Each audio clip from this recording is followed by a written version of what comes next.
그래서 10장 5절 그래서 세상 안으로 오시는 이가 말씀하십니다. 재물과 예물은 당신이 원하지 않으셨기에 저를 위해 한 몸을 준비하셨습니다. 번제들과 속죄 제물은 당신은 기뻐하지 않으셨습니다. 그때 내가 말했다. 보십시오, 제가 왔습니다. 저에 관한 것이 두루마리 책에 적혀 있습니다. 하나님이여, 제가 당신의 뜻을 행하러 왔습니다. 이게 이제 시편에서 인용하는 예언이죠.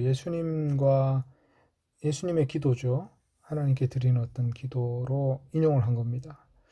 이 히브리서를 쓰신 분은 이 시편에 나온 어떤 여러 가지 구절들을 예수님이 직접 하는 말씀으로 보기도 하고 예수님에 관한 예언으로 보기도 하고 이렇게 해석하는 게 많이 있어요. 그래서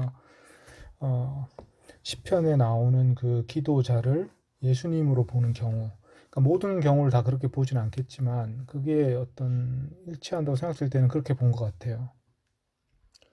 그리고 여기서 보면 세상 안으로 오시는 이라고 돼 있죠. 5절에 보면 세상 안으로 오시는 이, 이게 이제 예수님을 표현하는 다른 표현인데 이 히브리서에만 나오는 표현이죠. 이거는 이제 다니엘서와 관련이 있는데 다니엘서에 보면 구름을 타고 오시는 분 있잖아요, 그죠? 그거하고 이제 비슷한 거죠. 구름을 타고 오시리라. 그분의 그것과 이제 이미지가 비슷한 겁니다. 세상 안으로 오시는 분, 이렇게 이제 예수님을 지칭하고 있습니다. 근데 여기서 이제 조금 이상한 게 하나가 이제 제가 제가 발견했다기보다는 발견이 돼 있는데 뭐냐면 저를 위해 한 몸을 준비하셨습니다. 이렇게 돼 있죠.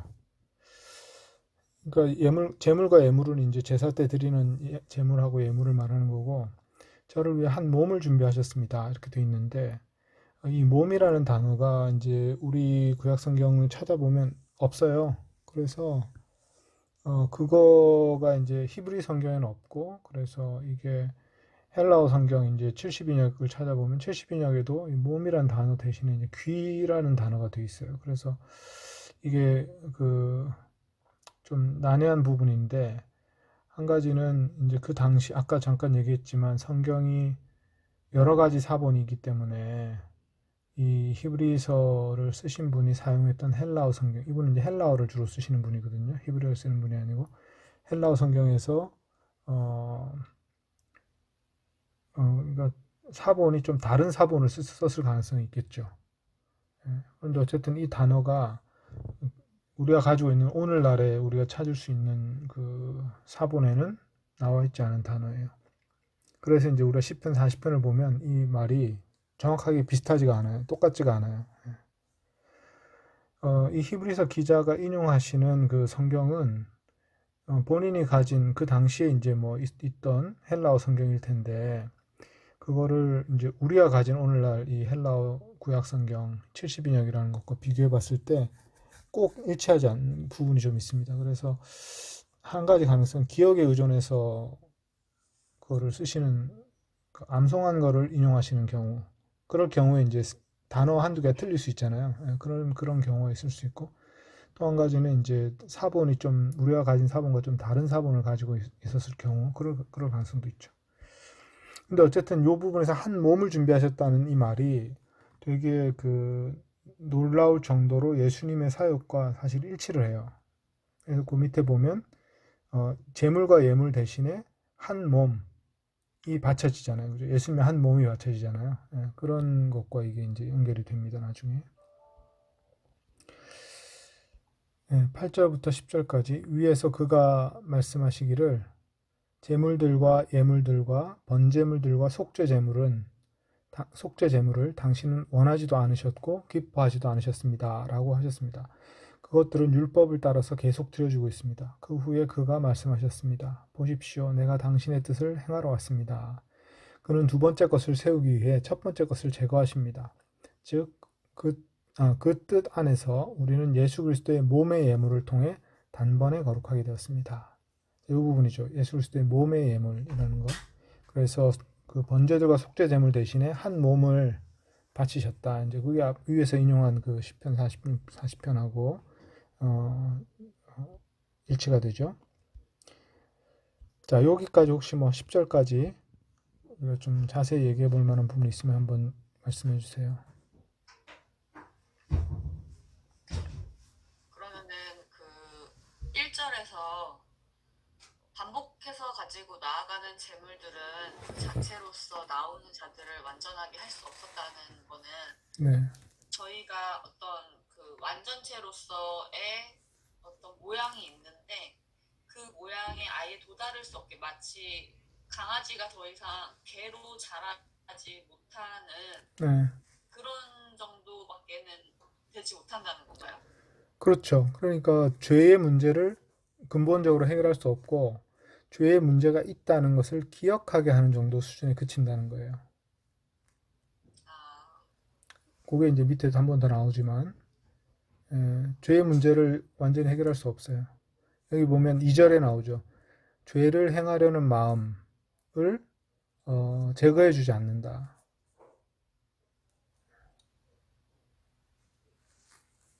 그러면은 하나님께서 원래 저희를 만드셨을 때 저희에 대해서 가지고 계시는 이미지는 예, 죄를 행하지 않는 존재였는데 그게 예, 지금 안 되고 있었다. 그 그렇죠. 예, 전까지는 예, 이렇게 이해하면 그렇죠. 될까요? 죄를 행하지 않는 존재가 원래부터 그런 게 아니라 온전하게 되면 그런 존재가 된다는 거죠. 그러니까 이제 완전하게 되는, 그러니까 온전하게 성숙하게 만들지 못한다는 거예요. 그 재물들이. 그들의 마음을 변화시키지 못하니까.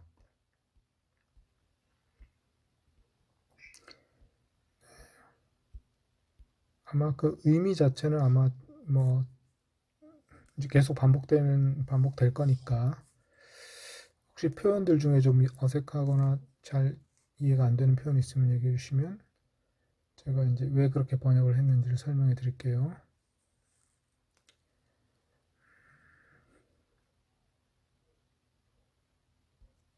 저희는 단번에 죄를 이제 사해 주시고 자범죄 외에는 그냥 주님한테 한번 회개 하면 너무 익숙하니까. 네, 근데 이제 이 사람 이제 유대인들한테는 제사를 지내다가 이게 안 지내도 되는 부분이라서 음, 이거를 되게 자세하게 반복적으로 계속 얘기하는 게 너무 지금의 입장에는 너무 신기한. 네, 네, 맞아요. 이렇게 진단이를 해주셨는데 음, 너무 지금은 이거를 잘 음, 당연하다고 생각하는 것 같아요. 네, 그렇죠. 뭔가 그 시대의 이 제사 제도의 어떤 그런 엄중함이나 복잡함이나 또 그 중요함이나 이런 것들을 이제 우리가 인식을 못하니까 그 이후에 이제 변화된 것의 놀라움을 또 우리가 인식 못하는 그런 차원이 있는 것 같죠. 네, 11절부터 또 좀 읽어가겠습니다. 한편에서는 모든 제사장이 날마다 서서 예식을 거행하며 그 수많은 제물들을 가지고 나아가고 있습니다. 그것들은 결코 죄들을 제거할 수 없습니다. 또 한편에서 이분은 죄들을 위한 하나의 제물을 가지고 나아가신 후 영원히 하나님의 오른편에 앉으셔서 그의 적들이 그의 발받침으로 놓여질 때까지 그 남은 일을 기다리고 계십니다. 거룩하게 되는 자들을 한 예물로서 영원히 완전하게 하셨습니다. 다음 말씀과 함께 거룩한 영도 우리에게 증거하십니다. 이것이 내가 그들에게 세울 언약이다. 그 날들 후에 주님이 말씀하신다. 나의 율법들을 그들의 마음 위에 주고 그들의 생각 위에 내가 그것들을 새길 것이다. 그리고 그들의 죄들과 그들의 불법들을 내가 결코 더는 기억하지 않을 것이다.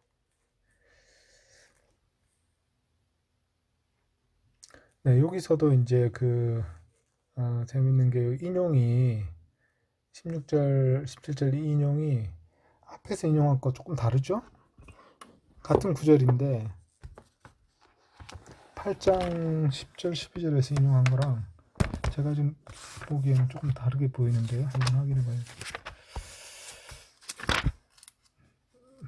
그러니까 약간 미묘한 차이가 있는데 여기 아마 암송해서 하기 때문에 생기는 차이 같아요.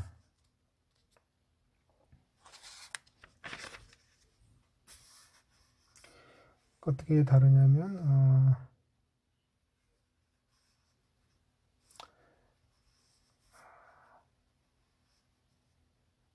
그들의 생각 속에 줄 것이다.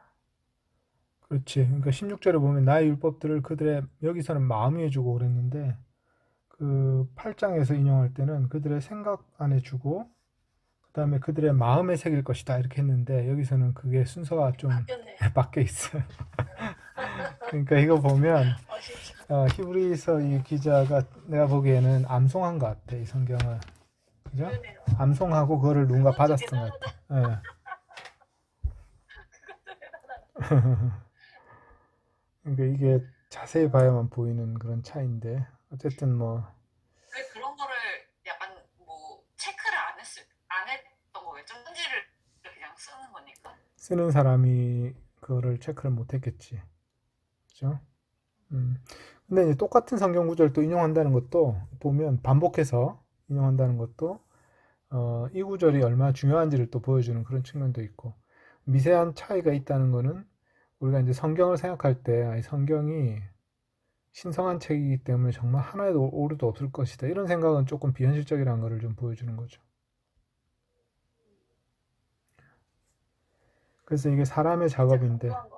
사람의 작업인데 사람이 한 일을 하나님이 사용하시는 거죠. 그러니까 사람의 일 자체는 조금 흠이 있을 수도 있는 거죠. 그러나 이제 큰 메시지가 뭐 그렇다 달라지는 건 아니니까.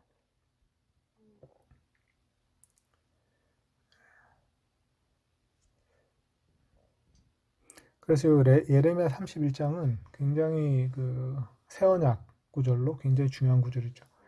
요거하고 이제 에스겔 36장이 있나? 36장하고 거기가 이제 굉장히 이제 구약의 성경 구절 중에서 제일 중요한 구절이라고 할 수 있는 구절이죠. 에스겔 36장 26절 27절. 그래서 이 짝을 잘 알고 있어야 됩니다.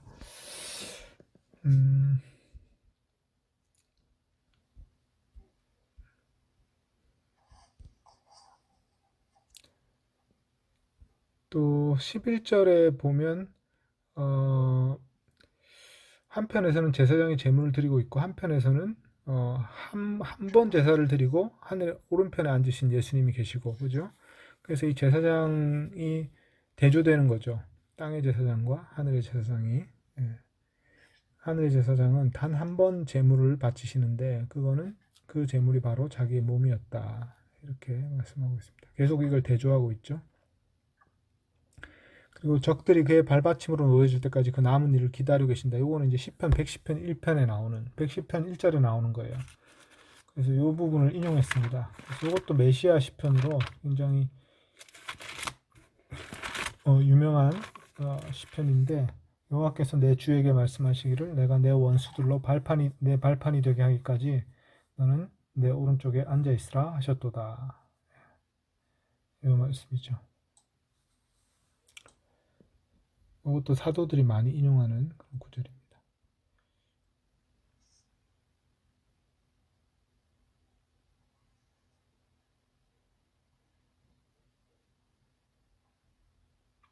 혹시 뭐 여기서 질문 있으신가요?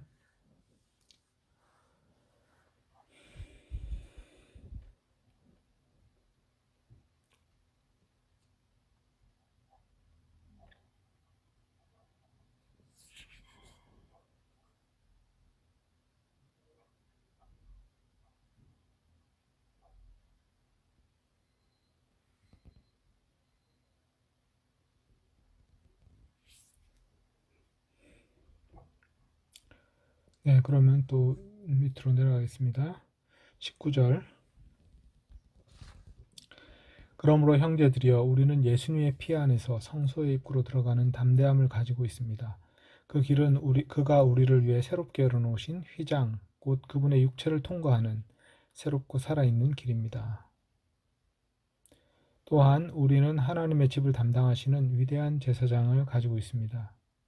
그러므로 우리는 깨끗한 물로 마음들을 뿌림받아 악한 양심으로부터 깨끗해지고 또 몸을 씻음받은 후 믿음의 충만함 안에서 진실한 마음을 가지고 나아갑시다.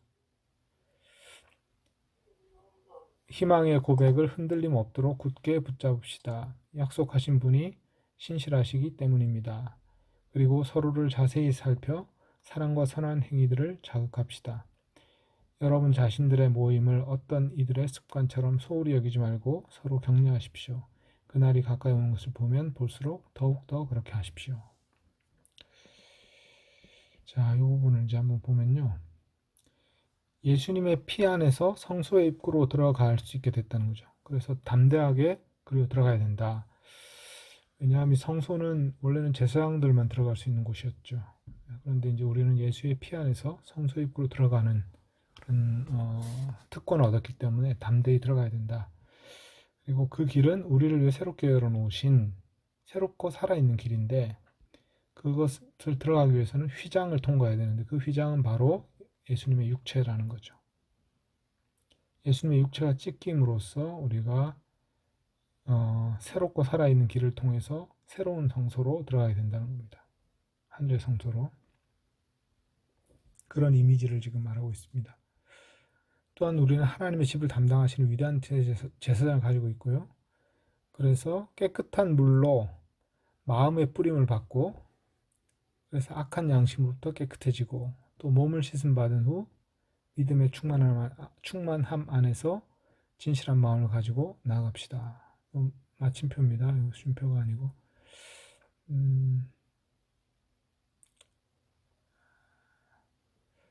여기서 이제 깨끗한 물은 뭔지 정확하게 안 나오죠, 그죠?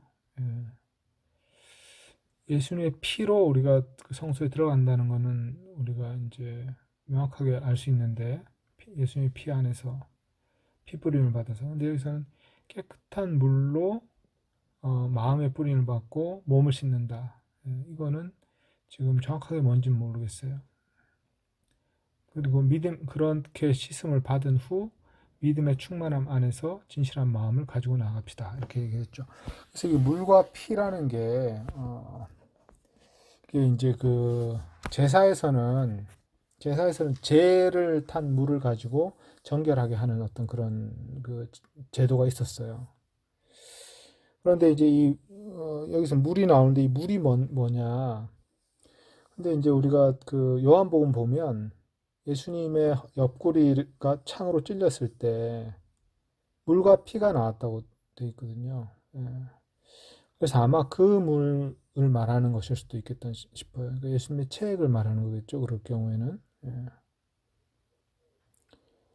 그래서 사람이 죽은 지 시간이 좀 지나면 물과 피가 뭐 분리된다 뭐 이런 말도 있고 정확하게는 모르겠어요. 그러니까 어떤 부위에 피가 고이고 어떤 부위에 이제 물이 그러니까 고여가지고 이렇게 되는 것인지는 정확하게 잘 모르겠는데 어쨌든 예수님 몸에서 물과 피가 나왔다 이제 이런 말씀이 있습니다. 그래서 그 물을 상징할 수도 있고 아니면 이제 제사 드리는 성소에 있는 어떤 물이니까 아마 이거 이제 세례의 물을 의미할 수도 있겠네요. 그죠? 그걸로 보는 게 더 나을 것 같네. 왜냐하면 우리가 세례는 씻는 거잖아요. 그리고 죽음을 상징하니까 아마 이 세례의 물을 말하는 것 같습니다. 제가 말을 하다 보니까 처음에는 저는 이 물이 이제 그 예수님 몸에서 나온 물과 피라고 생각을 했는데 세례라고 보는 게 더 맞을 것 같네요. 지금 생각해 보니까. 예.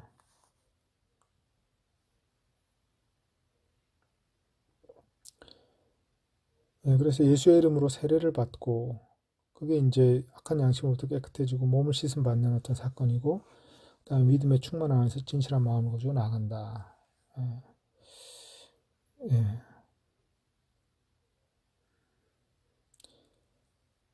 그 다음에 이제 23절에 보면 희망의 고백을 흔들림 없도록 굳게 붙잡읍시다. 그러니까 예수님의 그 약속을 굳게 붙잡아야 된다는 거죠. 다시 오시겠다는 약속, 또 우리가 하나님 나라의 그 기업을 물려받게 된다는 약속, 그 약속을 굳게 붙잡읍시다. 그리고 서로를 자세히 살펴 사랑과 선한 행위들을 자극합시다. 이 자극한다는 말이 그 말에게 박차를 가한다는 말 있잖아요. 그 뾰족한 걸로 이렇게 탁탁 때려가지고 이제 더 잘 달리게 하는 어떤 그런 그림이거든요. 그래서 여기서도 이제 서로 이렇게 찔러가지고 자극을 줘가지고 사랑과 선한 행위를 하도록 서로 자극을 해주자. 그리고 모임을 어떤 이들의 습관처럼 소홀히 여기지 말고 서로 격려해서 잘 모이자. 그날이 가까우는 것을 볼수록 더 그렇게 하자. 그러니까 사랑과 선행을 격려하고 자극하고 자주 모이고 이렇게 하는 것을 서로 격려하자. 그런 말씀으로 적용을 하고 있습니다.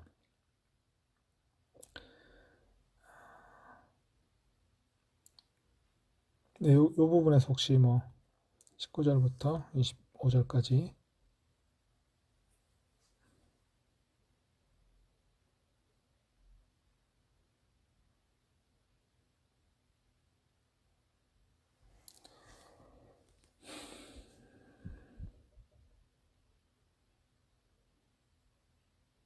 여기서 어떤 이들의 습관은 뭘 말할까요? 그때 유대인들은 형식적인 모임들 그 어떤 이들의 습관이라는 거는 아마 이 크리스천 중에 어떤 사람들이 참 중에 예, 모임을 소홀히 여기는 사람들이 있었을 것 같아요. 예, 그러니까 이제 그 크리스천들의 어떤 정기적인 모임을 오늘날로 말하면 주일 예배겠죠. 주일 모임이라든지 아니면 어떤 정기적인 모임이겠죠. 예, 그런 모임을 소홀히 여기는 그런 습관을 가진 사람들이 있다. 그들처럼 하지 말고 여러분들은 모임을 소중히 여겨라.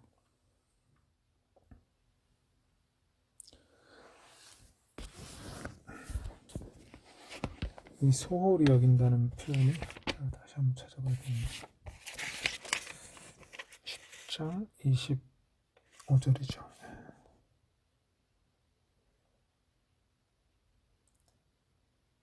내팽개친다 이런 것 같습니다. 그러니까 우선순위를 아주 뒤에 두고 모임을 우선순위를 아주 뒤에 두는 건 내버려 두는 거 이런 단어네요. 예. 소홀히 여긴다 그런 말이고요. 그리고 이제 모여서 뭘 해야 되는가? 예. 사랑과 선한 행위를 서로 잘 할 수 있도록 자극도 주고 격려하는 일을 해야 된다. 이렇게 얘기를 하시는 거죠. 서로를 자세히 살피라. 이것도 좀 재밌는 말씀인 것 같아요. 서로의 삶을 잘 관찰해보라 이런 말이거든요.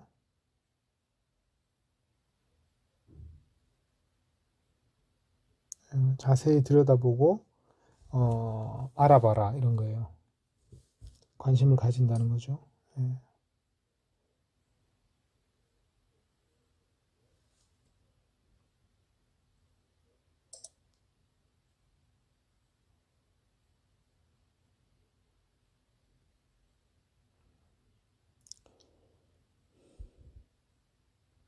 네, 일단 그러면 그 다음 문단도 보겠습니다. 26절부터 31절까지. 우리가 진리의 지식을 받은 후에 자발적으로 죄를 계속 짓고 있다면 속죄 제물로 드릴 제물이 더 이상 남아있지 않습니다. 남은 것은 어떤 두려운 심판을 기다림과 대적하는 자들 삼켜버릴 곧 나타날 불의 질투뿐입니다. 어떤 이가 모세의 율법을 무시하면 긍휼 없이 두세 사람의 증인에 근거하여 죽습니다. 그러니 하나님의 아들을 짓밟고 자신을 거룩하게 만든 언약의 피를 속되게 여기고 은혜의 영을 모독한 자는 얼마나 더 나쁜 형벌을 받아야만 하리라고 생각하십니까? 우리는 이렇게 말씀하신 것을 압니다. 복수는 나에게 속했으니 내가 갚아주리라. 그리고 다시 주님이 그의 백성을 심판하신다라고 하셨습니다. 살아계신 하나님의 손안에 떨어지는 것은 두려운 일입니다. 여기서 이제 한번 예수님 믿고 죄를 짓는 경우에 대해서 얘기를 하는 건데 자세히 보면 여기 보면 두 가지 표현이 이제 눈에 들어와요. 뭐냐면 진리의 지식을 받은 후에 복음을 들은 후겠죠. 자발적으로 이 표현이 하나 있고요. 자발적으로 그 다음에 두 번째는 죄를 계속 짓고 있다. 이거는 이제 현재형 동사 분사형으로 표현되어 있는 현재형으로 표현되어 있기 때문에 죄를 계속 짓는다. 이 두 가지가 이제 들어가는데 자발적으로 계속 죄를 짓고 있는 상태에 있다면 예, 속죄제물로 드릴 제물이 더 이상 남아있지 않다. 요거는 이제 요한 1서에도 이게 나와요. 요한 1서에도 그죠? 우리가 계속 죄를 지으면 그게 이제 요한 1서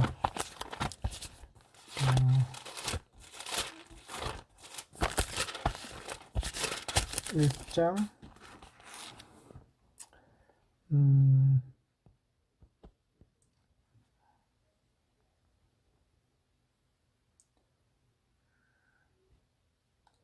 이게 번역이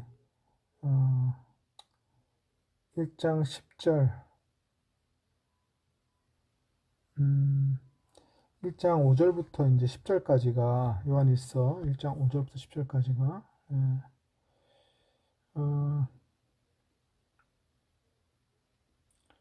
8절에 보면 만일 우리가 죄 없다고 말하면 스스로 속이고 또 진리가 우리 속에 있지 아니할 것이요 만일 우리가 우리 죄를 자백하면 그는 미쁘시고 오로사 우리 죄를 사하시며 우리를 모든 불의에서 깨끗하게 하실 것이요 만일 우리가 범죄하지 아니하였다 하면 하나님을 거짓말하는 이로 만드는 것이니 또한 그의 말씀이 우리 속에 있지 아니하니라.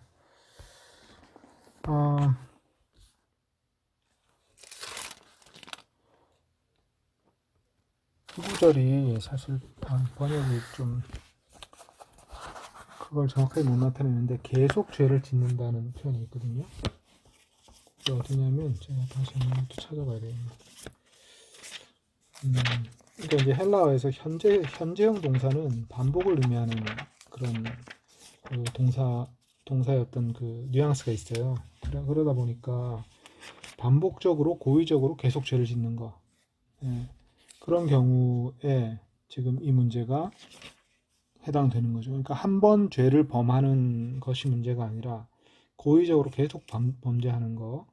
예, 그런 것이 지금 문제가 됩니다.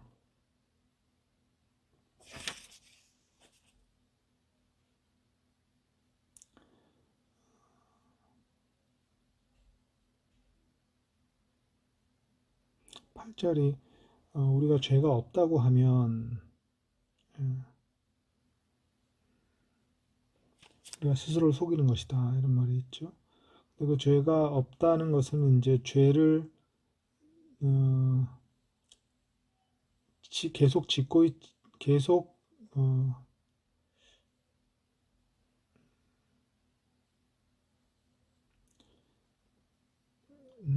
우리가 죄가 없다고 말하면 스스로 속이는 것이다. 그러니까 우리가 죄를 지을 수는 있는 거죠, 그죠? 그런 표현인 것 같고 9절에 보면 우리가 죄를 고백하면 자백하면 하나님께서 우리 죄를 사하시고 우리 죄들을 사하시고 우리를 깨끗하게 하신다 모든 불의로부터. 근데 10절에 보면 우리가 죄를 아예 지은 적이 없다고 하면 이런 말입니다. 10절에 범죄하지 않았다 하면 이 말은 이제 아예 죄를 지은 적이 없다고 하면 그것도 거짓말이다. 그러니까 이게 이제 되게 미묘한 표현인데 우리가 죄를 전혀 안 짓는다고 말하면 스스로 속이는 것이고 죄를 지을 경우에는 자백해야 되고 그 다음에 우리가 죄를 지은 적이 없다고 말하면 그것도 하나님을 거짓말하는 자로 만든 것이다. 약간 이 뉘앙스가 좀 섬세한 뉘앙스가 있어요. 다 다르죠, 그죠? 그러니까 결론적으로 뭐냐면 우리가 죄를 실수로 짓거나 이런 일은 있을 수 있는데 그때마다 우리가 자백해서 깨끗함을 입어야 된다. 이 말이에요. 요한일서 이 부분에서는 1장 9 부분에서는요.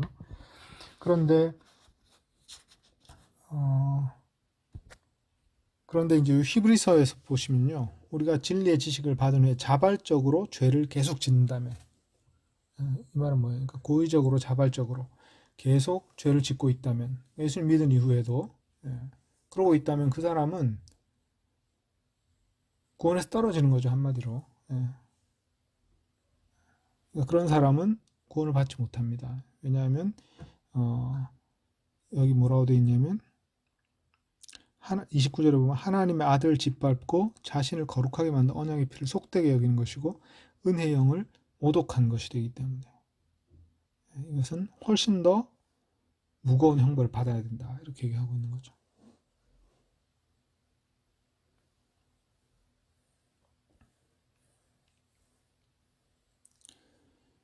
그래서 이 문제가 사실은 뭐 우리는 여러 번 이 문제를 다루긴 했지만 그리스도인이라고 생각하는 사람들이 계속 고의적으로 죄를 짓거나 배교하거나 뭐 이런 경우가 있다는 거죠. 그런 경우가 없는 게 아니라 있다. 우리가 없을 거라고 예상하면 그거는 좀 순진한 거죠. 근데 이제 성경 말씀에 보면 배교하는 일도 있을 거라고 했고 또 이렇게 이제 진리에서 떨어져 나온 사람도 있을 거라고 했고 씨 뿌리는 비유에서처럼 처음에 예수님을 기쁘게 믿는 것 같지만 나중에 배반하는 사람들이 또는 열매 맺지 못하는 사람들이 있을 거라고 얘기했어요. 그래서 그런 것도 이제 우리는 좀 가능성을 생각해야 되는 거죠. 이게 안타까운 일이지만 어쨌든 그런 일들이 있을 것이다. 그리고 마지막 때가 되면 될수록 그런 일들이 더 많을 것이다. 이제 그렇게 예수님이 얘기하셨죠.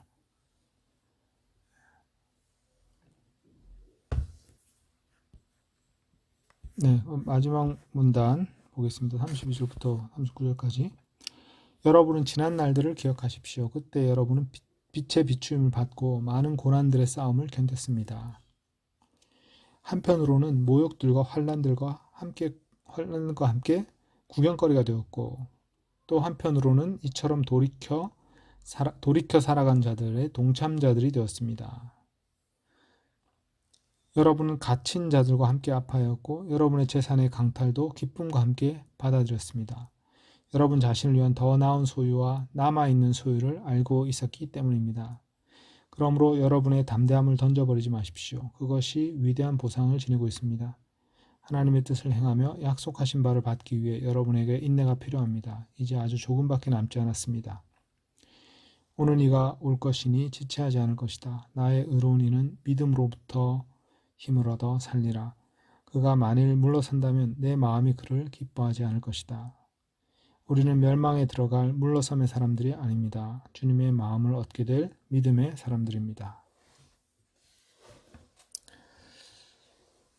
그래서 이 히브리서 편지를 받는 이 성도들이 한때 많은 고난을 받았던 사람들이라는 걸 우리가 볼 수 있죠. 32절에서. 그래서 여러분 빛의 비추임을 받고 많은 고난의 싸움을 견뎠습니다. 이렇게 얘기를 하고 있어요. 그래서 그때 모욕과 환난들과 구경거리가 되는 그런 일들이 있었고 또 한편으로는 돌이켜 살아간 자들, 그,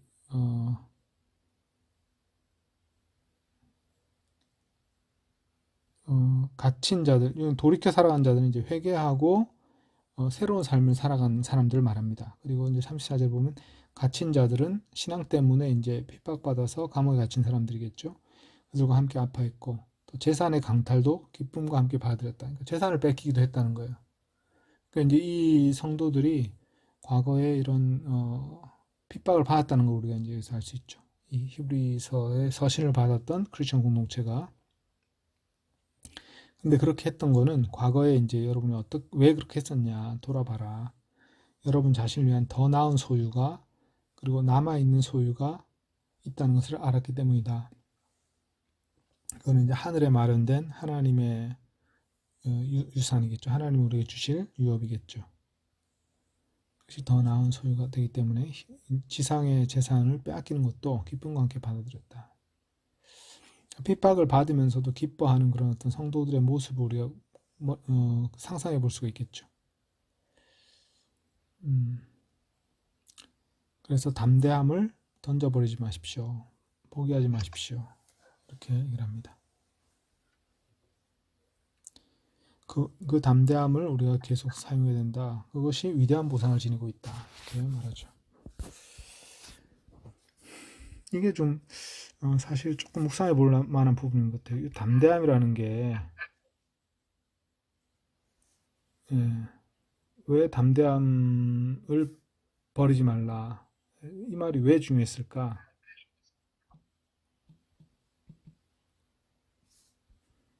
어떤 생각이 좀 드세요?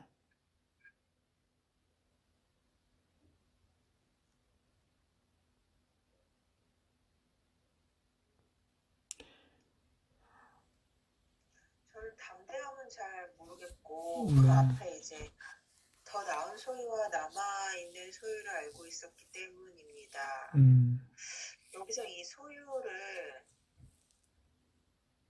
이 땅에서의 그 소유의 개념으로 생각하면 음, 어, 그냥 똑같을 것 같아요. 네, 옛날 저기 하나님 나라의 하나님 나라에서 하나님이 나에게 더 많은 것을 주실 거를 기대하면서 여기에서 다 빼앗기는 것도 받아들이는 거잖아요. 일종의 이렇게 미루는 거죠. 네, 나중에 올 것을. 네, 근데 그때의 마음가짐은 그냥 똑같을 것 같아요. 그거는. 음, 그게 그냥 지상의 소유무가 소유를 똑같은 바라는 거라면, 거죠.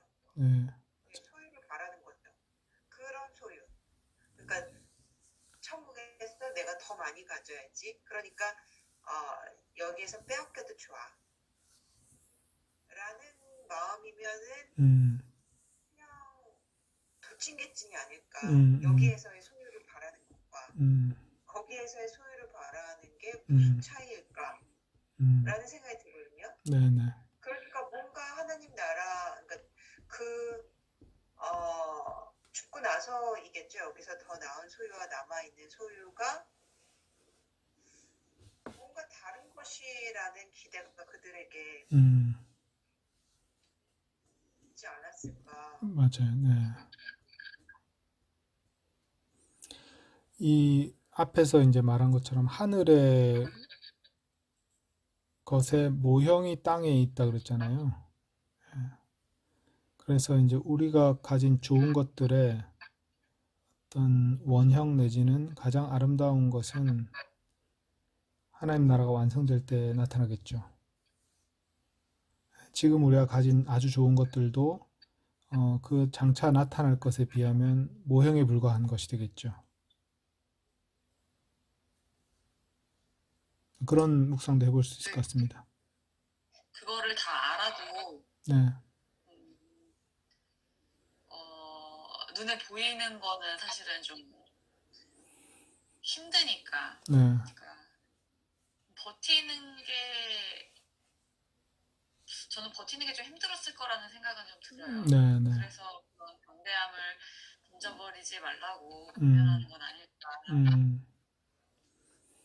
네, 맞아요. 뭔가 지금 사람들이 격려가 필요했던 거죠.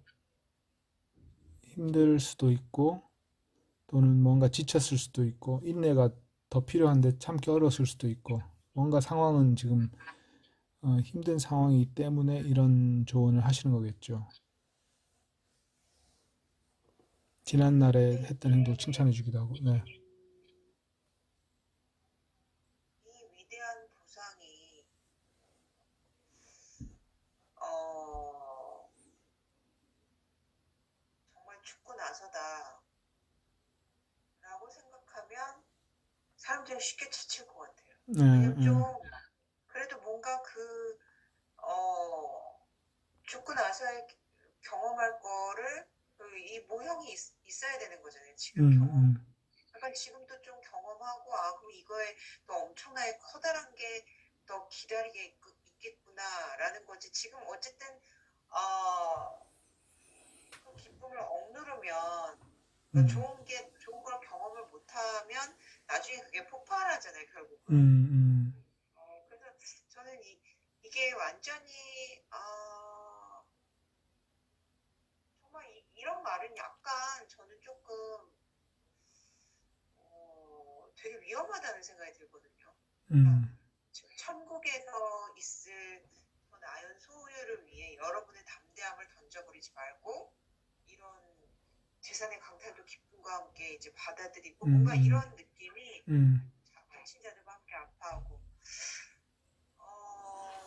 이게 문자로 그냥 그러니까 그 사람들은 어떤 상황이 있었겠지만 이건 굉장히 먼 날 보는 우리들은 이걸 문자로만 보게 되는 거잖아요. 그랬을 때 이거 굉장히 이제 고난, 고통을 추구하는 것처럼 보이게 되는 것 같아요. 근데 그거는 그냥 우리가 추구한다고 되는 것도 아니고 억누르면 나중에 폭발하잖아요.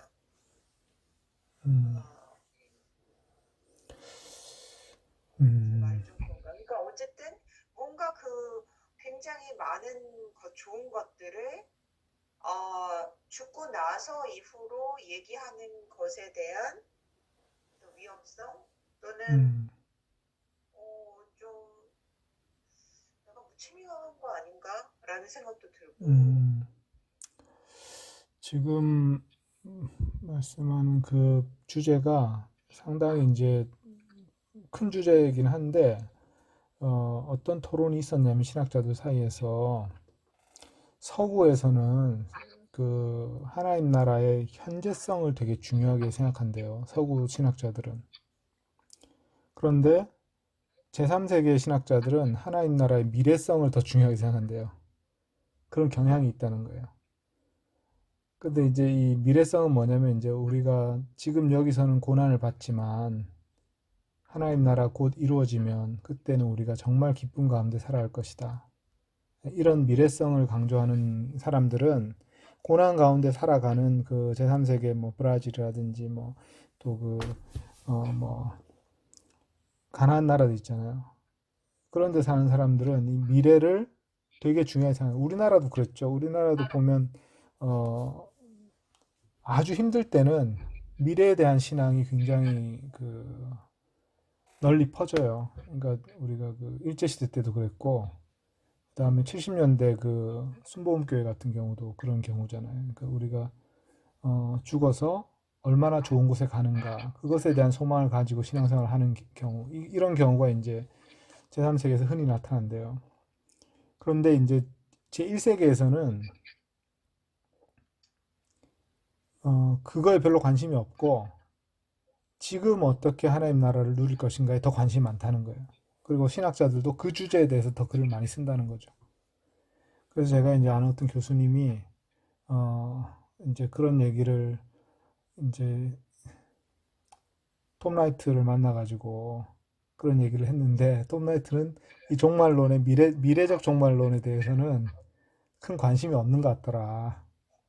예, 자기는 그게 더 중요하다고 생각하는데 뭐 그런 얘기를 했다고 그런 대화를 했다는 거를 제가 얘기 들은 적이 있는데 우리가 이제 둘 다 차원이 있거든요. 현재적으로 하나님 나라를 지금 우리가 체험할 수 있는 거는 제가 생각하기에는 하나님의 임재를 성령을 통해서 우리가 지금부터 경험하는 거 있잖아요. 그게 틀림없이 그 차원이 굉장히 중요한 차원이 있거든요. 예, 그래서 이제 지금 하나님의 위로를 경험하고 지금 하나님이 행하신 어떤 놀라운 역사를 경험하고 이거 이제 하나님 나라 성령님과 함께 경험하는 어떤 이런 차원이 있거든요. 그런데 이제 우리가 그런 차원을 더 추구하는 이유는 어떻게 보면 이제 현실의 고난이나 고통이 우리가 견딜 만한 거죠, 어느 정도. 그러니까 현실의 고난과 고통을 어, 무마하거나 좀 위로해 줄 수 있는 현재 하나님 체험을 추구할 수가 있는 건데 아예 그게 불가능할 정도로 너무 현실이 힘들다고 하면 어, 그런 걸 꿈을 못 꾸는 거죠, 한마디로. 그럴 수도 있겠다는 생각이 좀 들어요. 그래서 미래적 종말론이, 그러니까 하나님이 속히 오셔가지고 우리한테 약속하신 상급을 주셨으면 좋겠다. 그런 소망이 더 커질 수가 있다는 거죠. 근데 이게 둘 다 있는 거거든요. 그러니까 믿지 않는 사람의 눈에는 이 음, 미래적 종말론이 얼마나 음, 그렇게 보이겠어요. 이렇게 불공평한 세상에 대해서 음, 한탄하지 않게 하기 위해서 음, 미래 이만큼 기다리고 있으니까 음, 불평하지 말고 감사하며 그렇죠. 살아라. 예, 라고 그게 이제 마르크스가 기독교를 비판한 거죠. 민중의 아편이다. 그죠? 그래가지고 현실의 어떤 모든 모순이나 괴로움을 견디면서 죽어서 올 보상만 기대한다. 이제 그런 식으로 이제 마르크스가 그걸 이제 비판했었죠. 기독교의 그런 어떤 미래적 종말론만 강조하는 기독교 모습에 대해서. 근데 이제 마르크스는 현실의 정의가 중요하다 이렇게 생각한 거잖아요. 근데 예수님 말씀을 잘 보면 현실 속에서 정의롭게 살아야 되거든요. 긍휼과 평화와 마음의 정직을 추구하며 살아야 되거든요.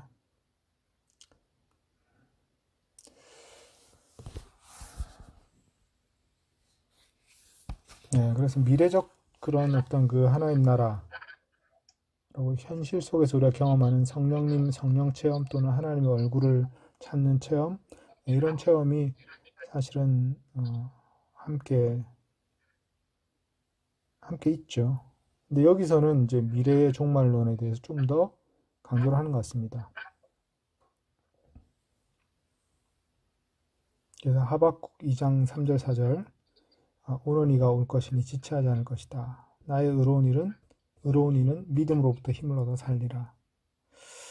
여기 이제 나의 의로운 자는 믿음으로 살리라 이렇게 되는데, 이제 그 전치사가 from faith거든요. from faith. 그래서 나의 의로운 이가 믿음으로부터 살리라. 이게 무슨 뜻일까? 이걸 좀 묵상을 해보면, 예, 하나님을 믿는, 신뢰하는, 그분의 약속을 신뢰하는 그런 마음을 단단히 가질 때 하나님이 힘을 주시는 거죠. 하나님을 신뢰할 때 그 신뢰에서 하나님이 주시는 힘이 나오고, 그러면 우리가 고난을 견디면서 물러서지 않고 살 수 있다. 이런 이제 의미인 것 같아요. 하나님을 신뢰하는 것이 우리의 힘이다. 그것이 이제 저는 이제 요 구절이 하박국 말씀인데 로마서에도 인용되고 아주 많이 인용되는 말이죠. 의인은 믿음으로 말미암아 살리라 이렇게 번역돼 있잖아요, 그죠?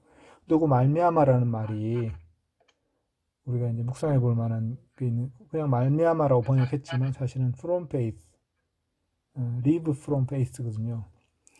그 from faith가 뭐냐 이거지. 그런지 좀 묵상을 해보는 거죠.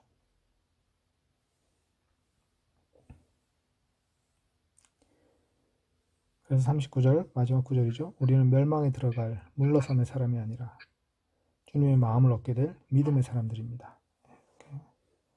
하나님 마음을 기쁘시게 하는 것은 믿음이죠. 그래서 히브리서에 이제 우리 뒤에 나오겠지만 다음 주에 나오나요? 하나님 기쁘시게 하는 것은 믿음이다. 그런 말씀이 이제 나옵니다.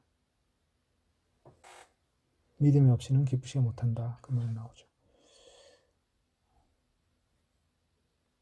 근데요, 저는 약속이란 말만 나오면은 늘 고민이 되는데 너무 그 약속이 크게 느껴지기도 하고 되게 추상적으로 느껴지기도 하고 굉장히 구체적으로 하셨나?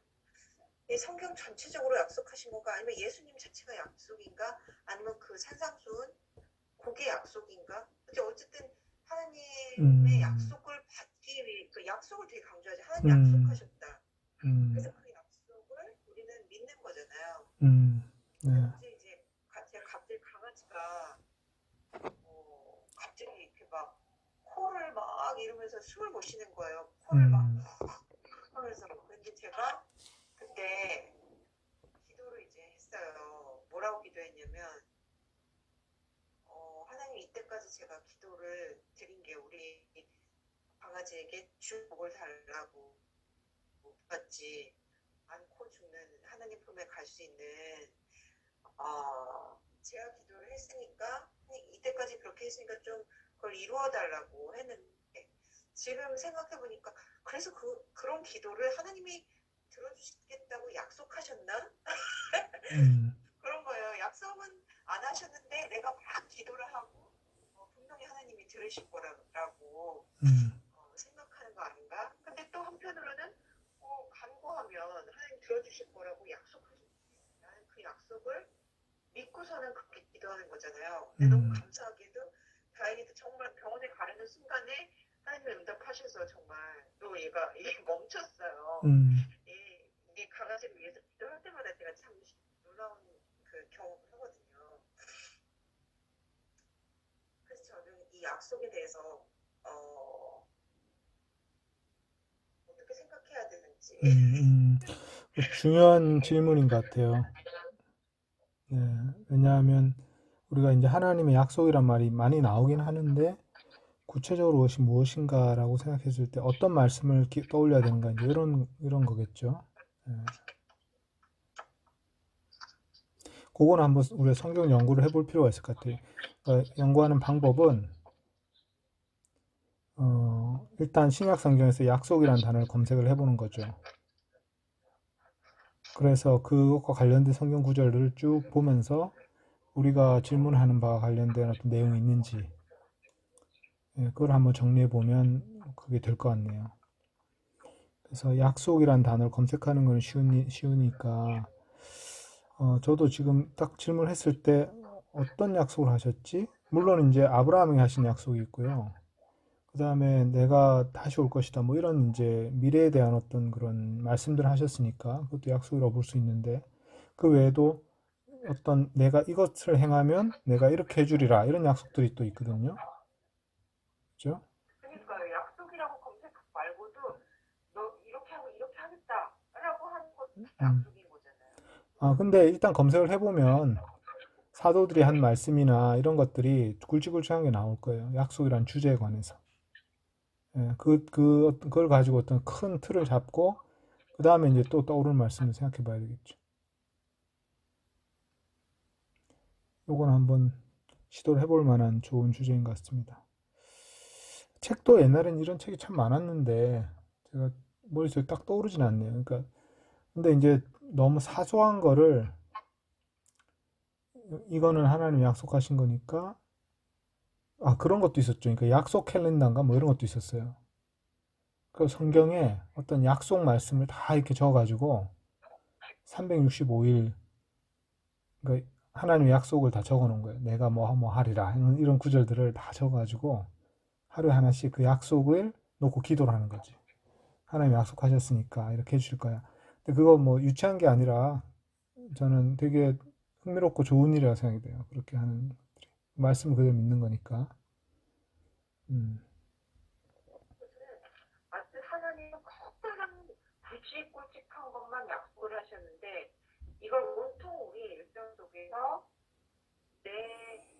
내 본의대로 해석을 해서 그걸 약속이라고 믿고 하나님 이걸 약속해 주시니까 이렇게 이루어주셔야 합니다 라고 생각하는 건 아닌가 하는 고민이 있었어요. 근데 네, 또 한편으로는 하나님은 우리가 그렇게 어린 상태에서 성숙해가는 상태까지 인내를 하신다. 그래서 굉장히 어린 상태에는 그런 것까지 다 그래 내가 그 정도 약속해준다 하면서 마치 그걸 약속해준 것처럼 응답을 하시다가 이제 점점 성숙하게 되면은 예수님의 세계관에 맞는 어떤 그런 약속 그런 거에만 이제 응답을 하시는 건가?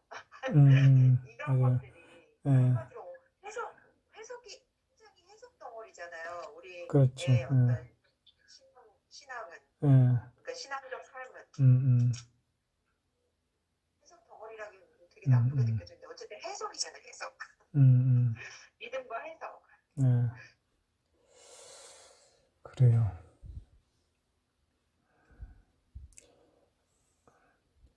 굉장히 크다기보다는 굉장히 중요한 주제면서 우리가 현실적으로 와닿는 되게 중요한 문제들을 많이 담고 있죠. 기도 응답에 대한 하나님의 약속은 어떤 것인가?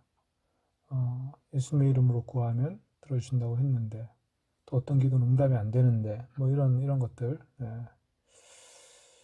이 주제는 진짜 저도 한번 연구를 해볼 테니까 한번 생각을 해보세요. 예. 하나님의 약속을 우리가 믿는다면, 어, 일단 이 36절에 약속하신 바가 무엇인지 이것부터 시작을 해야 되겠네. 요거는 이제 히브리서를 쭉 끝까지 읽어봐야 나오겠죠. 여기서 말하는 약속의 개념이 뭔지. 그 다음에 이제 바울 서신이나 다른 사도들이 예수님의 약속에 대해서 무슨 말을 했는지. 지나가면서 툭 하는 말도 잘 보면 되게 심오한 게 많아요. 그러니까 사도들의 편지는 저는 그렇게 생각하는데 그들이 기도해서 성령님께 들은 음성을 적은 것이다. 저는 그렇게 생각해요. 그러니까 그냥 문득 떠오른 대로 적은 게 아니라 뭔가 자기들이 고민해보고 기도하고 막 한 거 것들 중에서 성령님이 응답하셨을 거 아니에요. 그 지혜를 적은 게 저는 이제 서신서에 이제 많이 포함되어 있을 거라고 생각이 되거든요. 그래서 우리가 이제 그런 기도 응답의 결과들을 읽고 있다고 생각하고 사도들의 말씀을 이렇게 잘 읽다 보면 예수님 말씀을 좀 더 구체적으로 이렇게 풀어주는 어떤 그런 심오한 뭔가 나오죠. 그다음에 예수님이 또 미래의 약속에 대해서 큰 걸 뭘 말씀하셨나, 작은 걸 뭘 말씀하셨나 이런 것도 이제 알아볼 수 있겠죠. 기계적으로 뭐 약속을 했다 안 했다 이렇게 따지는 것보다는 큰 개념이 뭔지, 무엇을 기다리라고 하셨는지 뭐 이런 거, 너희는 이거를 기다려라 이렇게 얘기해 주실 수도 있고.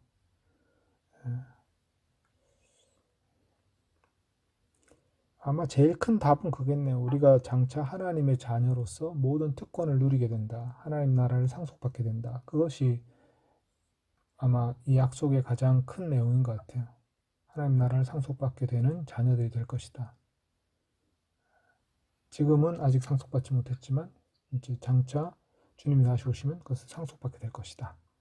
이 약속이 이제 이 문맥에서는 가장 맞는 얘기 같습니다.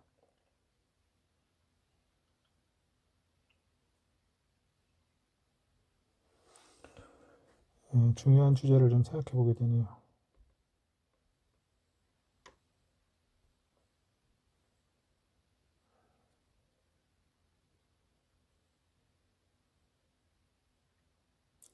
하늘의 성소에 들어간다는 것도 이거 이제 제가 이제 그 하늘의 성소에 들어가는 거를 상상하면서 이게 왜 이 히브리서 기자한테는 이게 그렇게 중요한 주제였는가? 이거를 좀 이제 또 성령님께 좀 깨닫게 해달라고 기도를 해야 될 것 같아요. 이 주제가 왜 우리에게 큰 소망이 되고 큰 기쁨이 되길래 이 말을 이렇게 길게 얘기하는가. 근데 보면 이제 이 주제를 계속 얘기하고 있잖아요. 예수님이 우리의 제사장이고 하늘에 앉으신 제사장이고 우리가 그분을 통해서 하늘의 성소에 들어간다. 이 주제를 계속 얘기하고 있기 때문에 그게 얼마나 놀라운 특권인지 깨닫게 해달라는 기도를 해야 될 것 같습니다.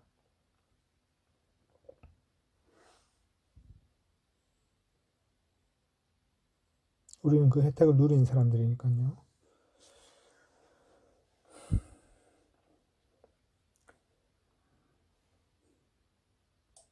목사님 좀 뜬금없이 궁금하긴 하지만 지내오시면서 하나님께 약속을 받으신 적이 있나요? 기도 중에.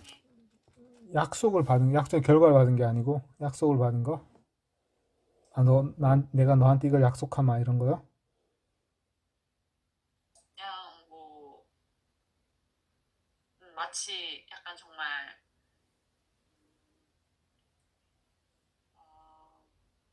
아브라함처럼 어떻게 보면은 하나님 우리에게 그러니까 꼭 약속이라는 단어가 아닐지라도 하나님께서 이렇게 나에게 행하시겠구나 약간 이런 걸 받은 적이 있어요. 그런 글쎄 나는 그 하나님이 나한테 약속해 주셨다기보다는 성경 말씀을 읽다가 이 말씀대로 되겠구나 이런 생각은 했어요. 근데 그게 실제로 이루어지고 뭐 이런 건 있었어요. 그거는 이제 성경의 약속이 예수님 하신 말씀이 이제 이렇게 되겠구나. 그거 뭐였냐면 제가 아마 얘기한 적이 있을 텐데 여러분들한테 제가 이제 대학 때 제가 이제 캠퍼스 사역을 한다고 했을 때 우리 부모님이 굉장히 반대를 하셨거든요. 근데 이제 그때 누가복음 말씀인가 마가복음 말씀에 보면 마가복음 말씀이네요. 부모와 자식을 버린 자는 현세의 100배를 얻고 내세의 영생을 얻지 못하자 없으리라 뭐 이런 말이 있어요. 부모를 버린 자는 근데 거기서 이제 현세의 100배를 얻고 이런 말이 있잖아요. 현세의 100배를 얻고 내세의 영생을 얻지 못할 자가 없으리라 이렇게 했는데 현세의 100배를 얻고 그러니까 이제 그 구절이 저는 이제 그때 어떻게 기도할 때 어떻게 느껴졌냐면 내가 지금은 뭔가 부모님과 갈등을 하고 있지만 나중에는 이 일이 더 좋은 일이 돼가지고 100배나 좋아질 것이다, 관계가. 저는 그렇게 생각을 했어요. 그 구절을 꼭 그렇게 해석해야 되는 건 아니지만, 그러나 이제 그렇게 생각이 됐는데, 그래서 나중에는 좋아질 것이다 생각했죠, 부모님과 관계가. 근데 이제 그런 기도를 하고 나서 한 6개월 만에 그게 이루어졌는데, 하나님이 여러 가지 놀라운 일들 해주셔가지고, 우리 집안에 굉장히 많은 문제들이 해결됐어요. 좋은 일이 많이 일어났어요, 동시에. 그리고 제가 이제 캠퍼스 하는 거에 대해서 어머니 아버지도 그렇게 좋은 일들이 일어나는 걸 보고, 아, 하나님이 우리를 돌보시는구나 이렇게 아시게 되셨죠. 그래서 그 뒤부터는 이제 저를 기도도 해주시고 좋은 후원자가 됐죠. 그러니까 이제 그런 변화가 생기는 게, 그게 이제 뭐 약속, 하나님 이렇게 해주겠구나, 이제 그건 약속이라기보다는 제가 그렇게 생각을 한 거죠. 예수님 말씀, 이런 말씀이 있으니까. 근데 이제 그대로 되는 거죠. 마치 이제 약속이 이루어지는 것처럼 그렇게 느껴졌어요, 그때.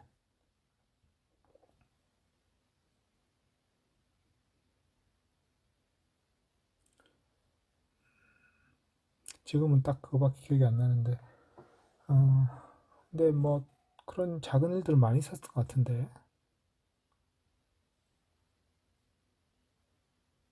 근데 그 질문을 한 뭐 이유가 있으신가요? 아니요, 그냥 요즘에는 기도 중에 네. 그런 거를 구하거나 기대하지 않는 것 같아가지고요. 아, 네, 네. 네.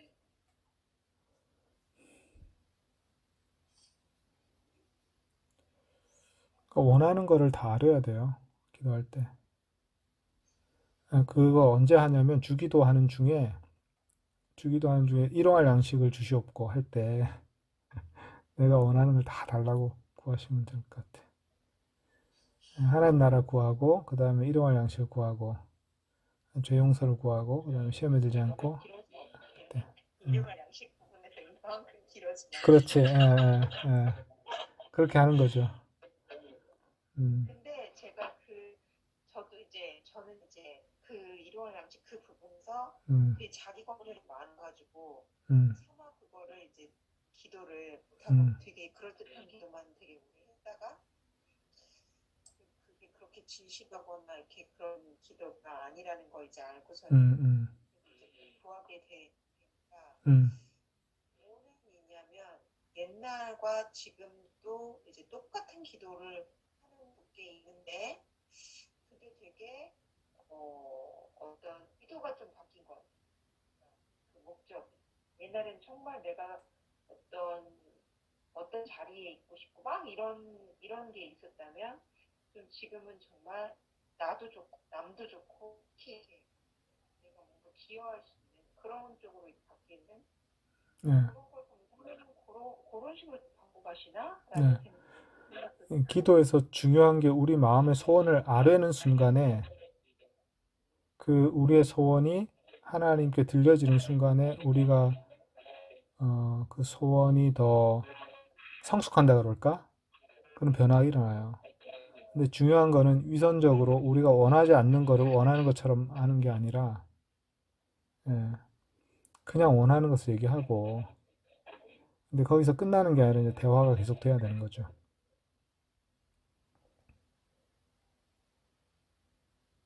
그렇게 되면 이제 우리가 간구기도를 잘 드릴 수 있습니다.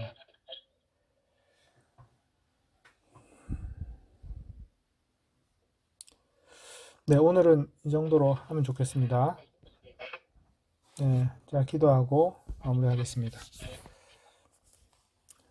하나님 아버지, 우리가 히브리서 10장 말씀 읽으면서 거룩한 제사와 또 예수님께서 우리를 위해 바치신 그 단번에 이루어진 제사의 그 위대함을 저희가 보았는데, 이것을 좀 더 잘 묵상할 수 있도록 저희를 가르쳐 주십시오. 하늘의 성전에 들어가는 특권에 대해서 저희가 더 잘 묵상해 보게 하여 주십시오.